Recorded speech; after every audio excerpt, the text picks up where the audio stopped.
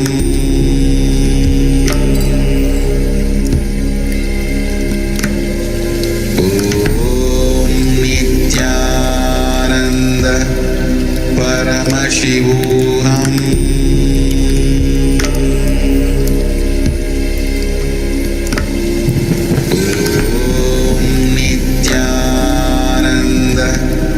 Paramashivoham.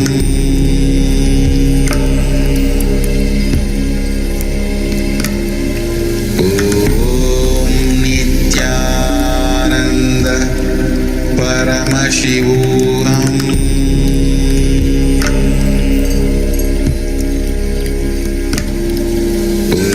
Om Nithyananda Paramashivoham.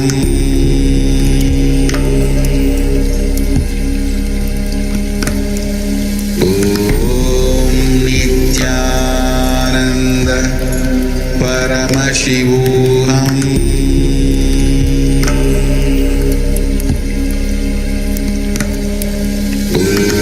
Om Nithyananda Paramashivoham.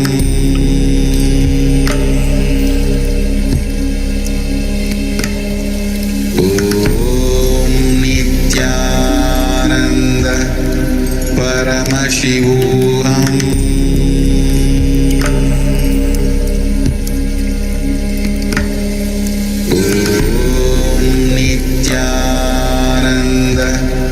Paramashivoham.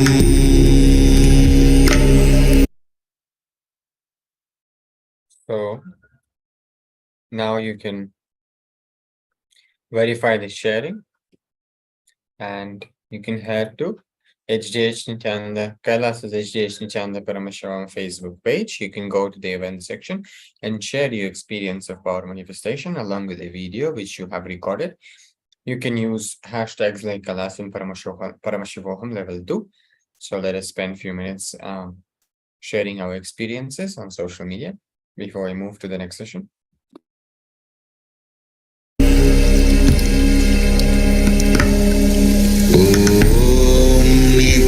Nithyananda Paramashivoham.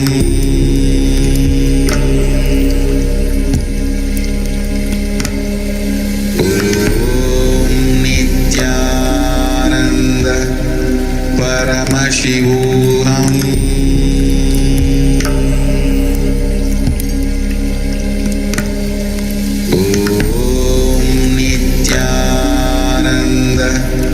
Paramashivoham.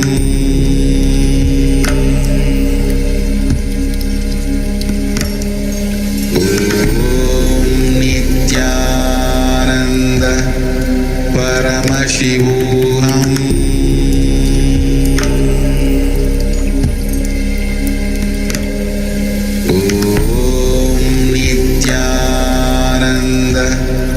Paramashivoham.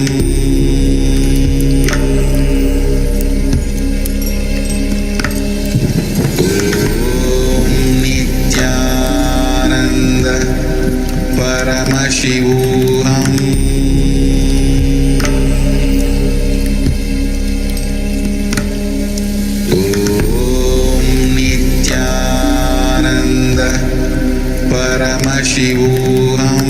Om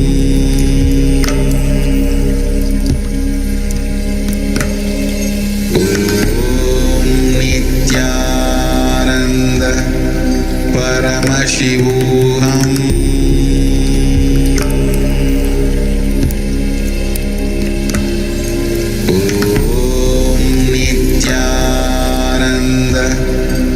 Paramashivoham.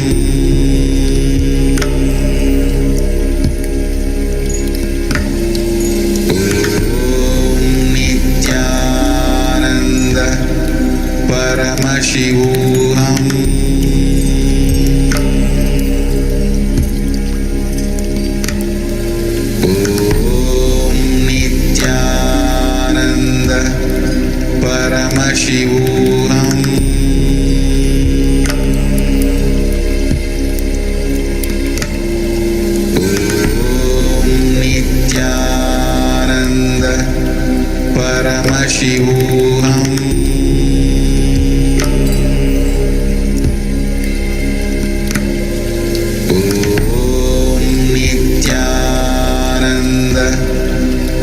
Paramashivoham.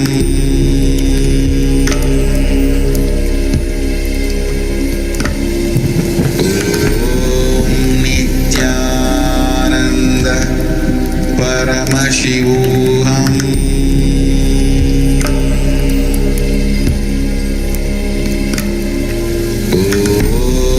Nithyananda Paramashivoham.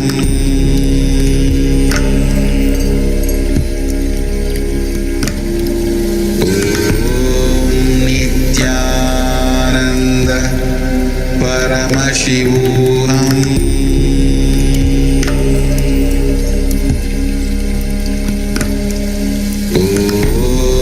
Nithyananda Paramashivoham.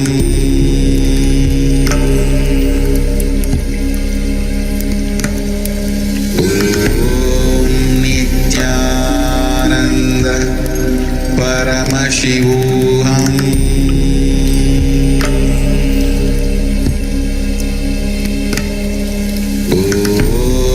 Nithyananda Paramashivoham.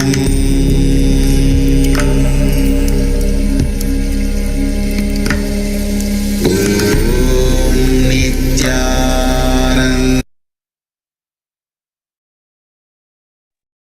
So with this, we come to the end of the session. So let us conclude the session. Let us sit straight with the head, neck, and spine in a straight line, connecting with Swamiji, remembering him in our direct. And we'll be chanting the Purna mantra. Om Purnamadav Purnamidam Purnat Purnamadachyate Purnasya Purnamadaya Purnameva Vashishyate Om Shanti Shanti Shanti Hari Om Tat Sat Sarvam Bhagavat Shri Nithyananda Paramashiva Padukarpanamastu Om Nithyanandam.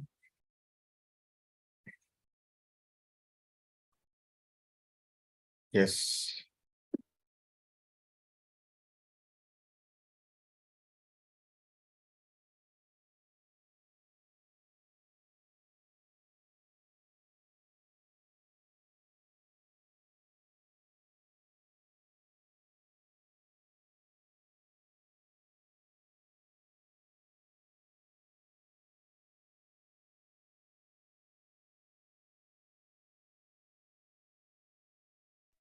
So let us begin the session. Let us sit straight with the head, neck, and spine in a straight line, keeping our hands in Atmanjali Mudra in front of the heart center. Remembering Swamiji, visualizing Swamiji in our third, chanting the Sadguru Vandanam. Nithyanandam Paramasukhadam Kevalam Jnanamurtim Dvandvatitam Gagana Sadrisham Tattvamasya Ekam Nityam Vimalamachalam Sarvadi Sakshi Bhutam Bhavatitam Trigunarahitam Satgurum Tam Namami.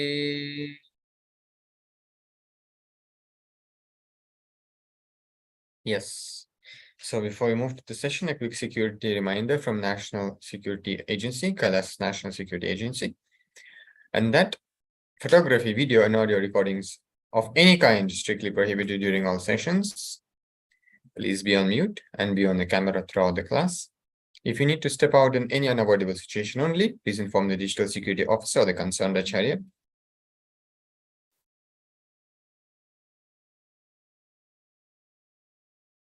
Yes, so this session is about intelligence. Intelligence is not something to attain.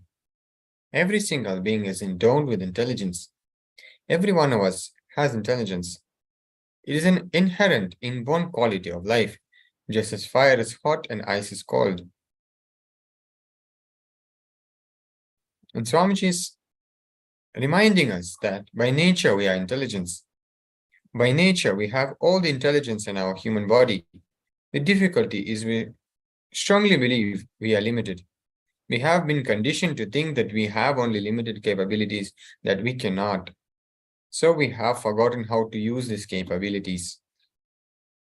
All we need to understand is that children for example, are born intelligent. Children, they are so spontaneous and enthusiastic, but the family, society, and conventional school destroy the natural intelligence within the child with the undue importance they pay to logic, memory, and competition. Allow your complete being to simply express itself, and you will see your natural intelligence flowing beautifully. This is what I call being integrated and fulfilled. We think we are very intelligent, and so we try to mold our children to become intelligent like us. When we start this process, we first teach the child the logic of running in life driven by either fear or greed. What is the measure of intelligence? We need to understand an important thing here. One kind of intelligence is needed to be a scientist, and another kind of intelligence is needed to be a poet. Intelligence is the ability to respond to a situation or challenge. Everyone is born with intelligence. It is a question of just discovering each one's unique dimension of intelligence. Spontaneity, straightforward intelligence. You have a natural, spontaneous intelligence inside you. You have tasted it as a child.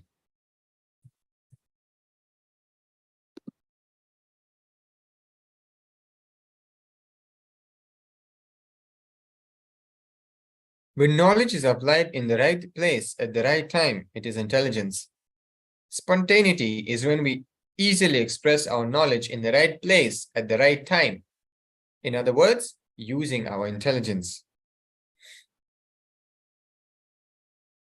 Now let us see for the key to awareness. A small story. One boy was learning a lot of new things at school and home. One day he told the teacher, "Yesterday I killed 3 female and 2 male flies." The curious teacher asked, "How do you know which were male and which were females?" The boy replied, "Simple. 3 of them were on the mirror and 2 were on the cigarette box." Intelligence is being aware and spontaneous. Understand an important thing. When you are deeply aware, you cannot make mistakes. With deep awareness, you are in the present moment. When you are in the present moment, you are alive and alert. That is what is called intelligence. Now let us see how to go beyond rules and move towards responsibility.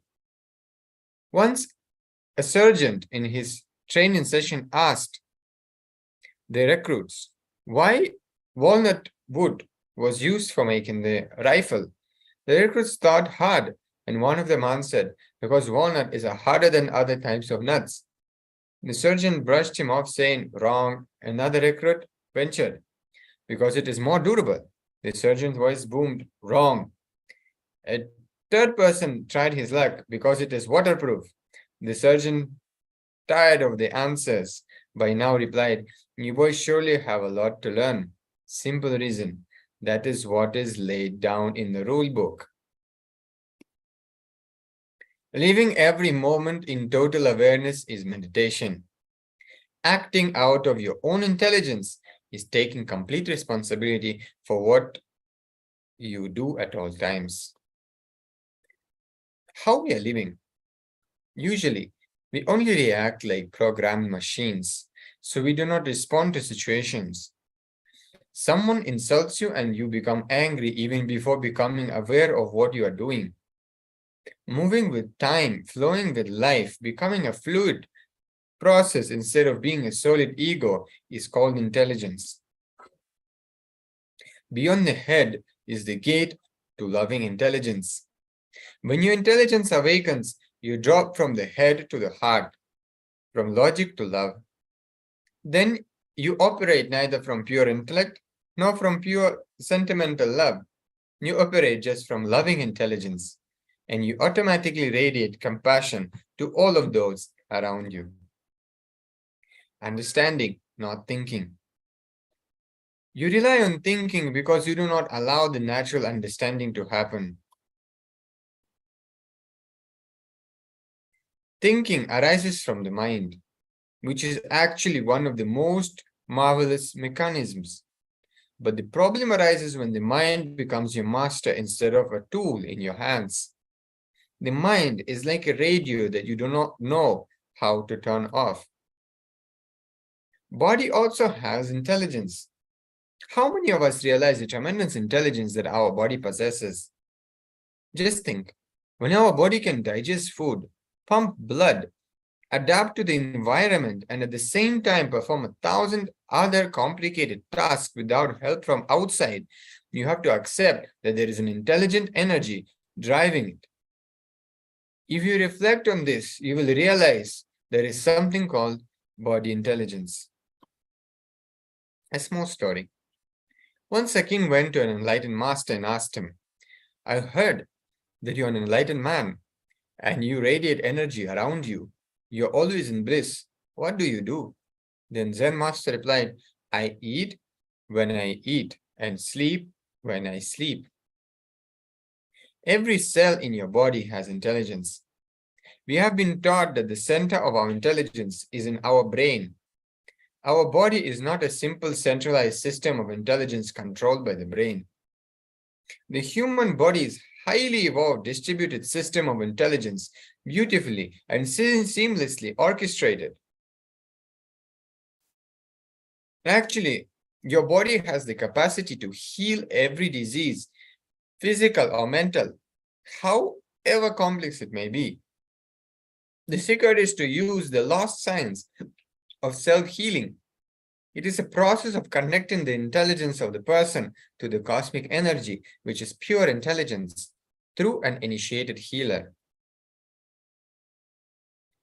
And here Bhagavan is telling us that you are not needed to run your life. An important thing to understand, which may shock, you have an independent intelligence in your system which runs your life without your interference. Right now, you think you need to interfere with your intelligence in order to run your life happily. This may be a surprising revelation, but the truth is that universal or cosmic intelligence responds to every thought of ours. Interesting research was conducted by Japanese scientist Dr. Masaru Emoto shows this point very clearly. He collected water samples from different sources and exposed them to various kinds of thoughts.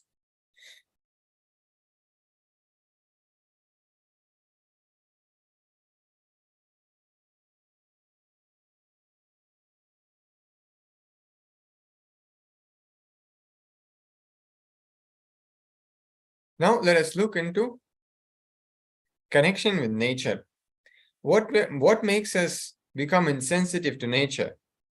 The moment our ego comes into play, we become insensitive to nature. When your identity that you are a separate person is felt strongly, the innocent way of relating is lost. Now let's look into difference between the intellect and intelligence. Our entire education system is based upon evaluation of information, not intelligence. It is driven by intellect and verbalization, not visualization. The intelligent person lives moment to moment, not through logic. He does not believe in borrowed answers. Now, let us look into a meditation technique to drop the intellect. Just try this for the next 48 hours. Consciously decide you're not going to think about your problems.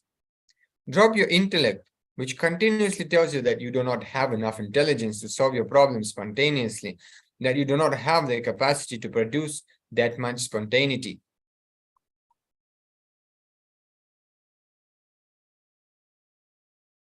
So with this, we come to an end of this session. So now let us share with our loved ones the science of living life.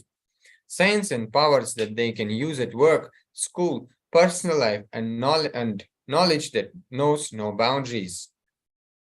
Guru-disciple relationship is the most rare happening with the ultimate. We look forward to receiving them to our family. So you can go and head towards social media and share your experiences and share and enrich others, your loved ones, your near and dear ones, your friends, about the beautiful science that Swamiji, that Supreme Pontiff of Hindus, Bhagwan Nithyananda Paramashivam, is revealing and gifting to all of the humanity through this Paramashivoham Level 2 program. So take some time to enriching others and causing their reality through letting them connect with their ultimate possibility and manifest it in their life. So let us spend a few minutes in this enriching activity before we move to the power manifestation session. Paramashivoham.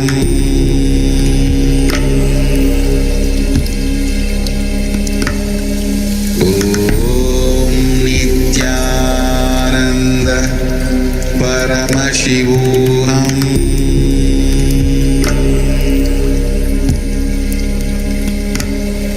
Om Nithyananda Paramashivoham.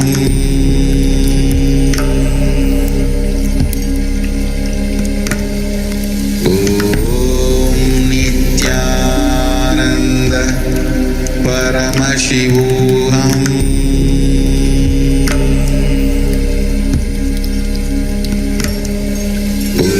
Om Nithyananda Paramashivoham. Paramashivoham.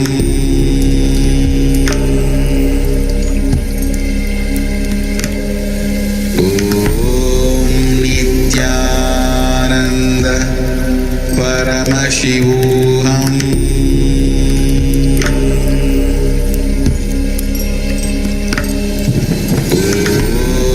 Nithyananda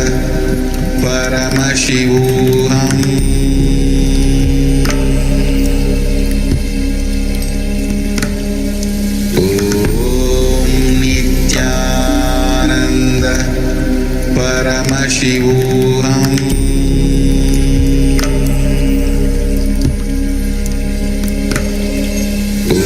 Om Nithyananda Paramashivoham.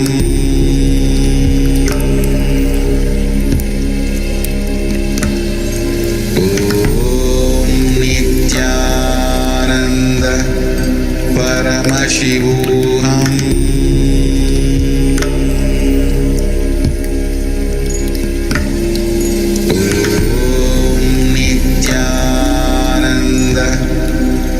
Paramashivoham.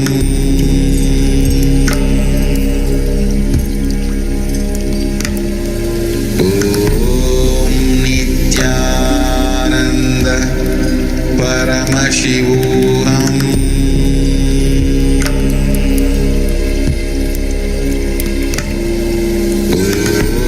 Om Nithyananda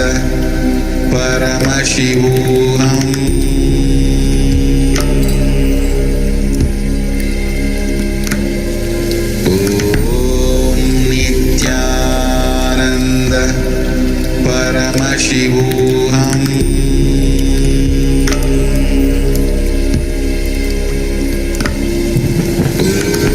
Om Nithyananda Paramashivoham.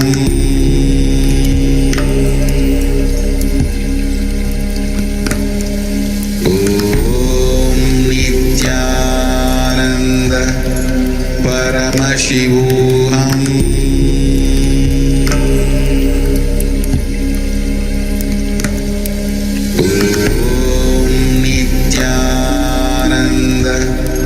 Paramashivoham.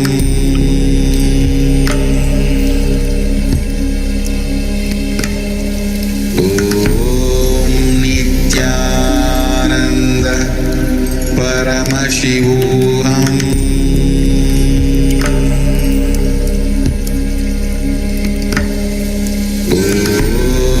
Nithyananda Paramashivoham.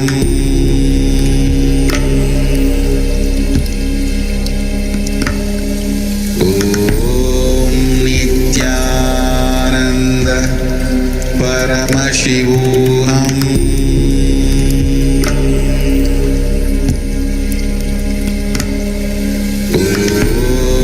Nithyananda Paramashivoham.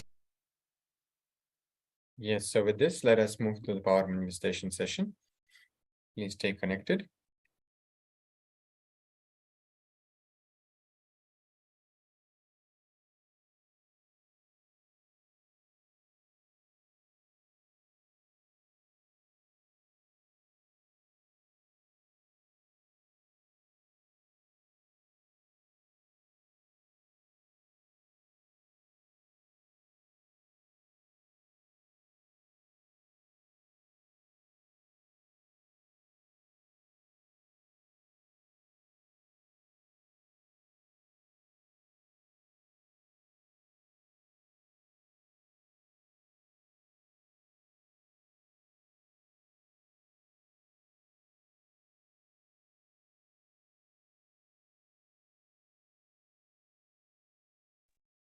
Yes, so we'll be continuing with the power of body scanning. We'll be scanning our body for any stuck, limited or stuck thought current, which is not allowing you to experience the complete health. So again, you can do that, or you can connect with any of your friends or family to manifest this power for them. So you will need a copy of Living Enlightenment. You can have a digital copy or a physical copy if available. So you will be opening it at any page and receiving a powerful cognition, which you'll be using to manifest the power. Make sure to set up your video recording. You can use any app with a time-step camera. Make sure the camera is facing you. So you'll start manifesting the power for yourself or for the person if you're manifesting it with someone else. So we'll start the playing the Mahavakya for you. So we can start the power manifestation. You can start the power manifestation now.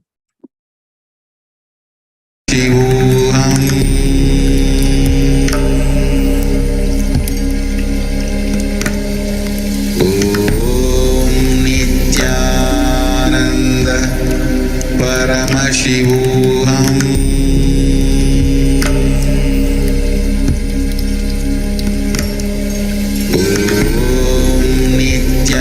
Nithyananda Paramashivoham.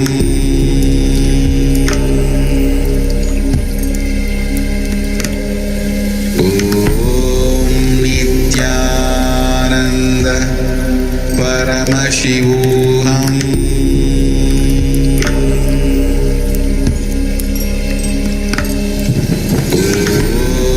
Nithyananda Paramashivoham.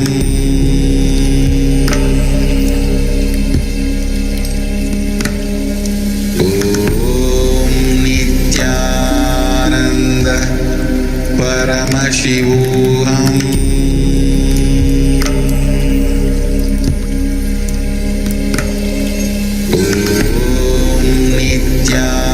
Nithyananda Paramashivoham.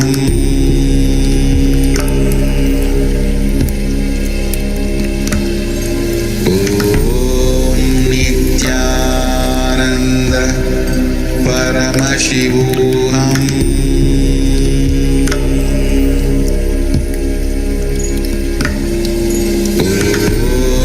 Nithyananda Paramashivoham.